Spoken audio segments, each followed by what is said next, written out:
How have you enjoyed your first few months at Ayr FC? Yeah, it's been good. It's obviously it's a really strong club, really good people behind the scenes, and it's got a strong fan base as well. So I think from top to bottom, the youth section and all the different sections of the club are really strong, and it's been really welcoming club to come into. So yeah, it's been a positive experience. We're going pretty well at the moment. So yeah, I've really enjoyed the first few months. Yeah, and it was a fantastic start for your life at Ayr. 3 wins in a row in pre-season, then 8 to start the league, which is the biggest in the club's history on record anyway. How pleasing was that for you to start with the boys playing so well? Yeah, obviously it was a good start. The guys worked really hard in pre-season. We put quite a few things in place that we were looking for, both on and off the pitch, which the guys bought into. So I mean, they deserve all the credit.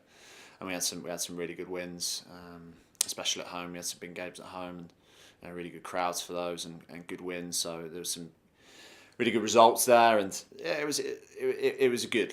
When you win 8 games in a row, obviously you get into a role, and winning becomes a habit. And I always knew that bumps would come in the road, and there was a long way to go, and it certainly wasn't done, and that's proven to be the case. But I think from the start, it obviously put us in a really good position on the table, and we got plenty of points on the board.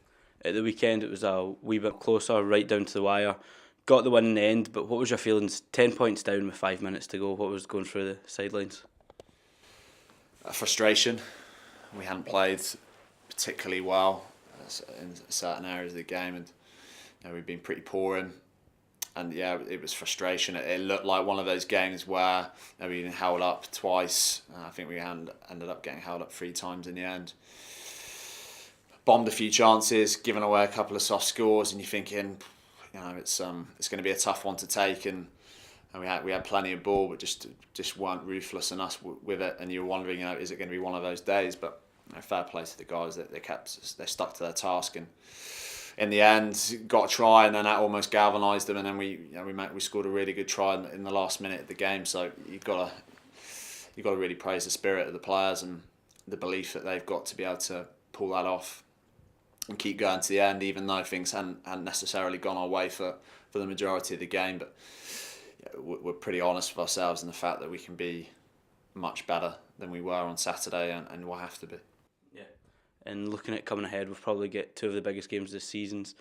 Heriots at home this week, then away to the Greenyards, which has been a kind of big fixture over the last few years, Ayr and Melrose especially, down in the borders. What's the feeling in camp going into them? It's a great 2 weeks to go head into Christmas. It's two huge games. Firstly at home, and that's the one we're really concentrating on for this week. We're not looking ahead to next week yet, but they're 2 very good games to get your teeth into. And say Heriots are doing pretty well, third in the table, racking up a lot of wins, playing an exciting brand of rugby, really throwing the ball around and scoring lots of tries. So it's going to be a real test this weekend, and we just need to really nail our preparation this week and be in a good place come Saturday, and hopefully put on a really good performance in front of our home crowd.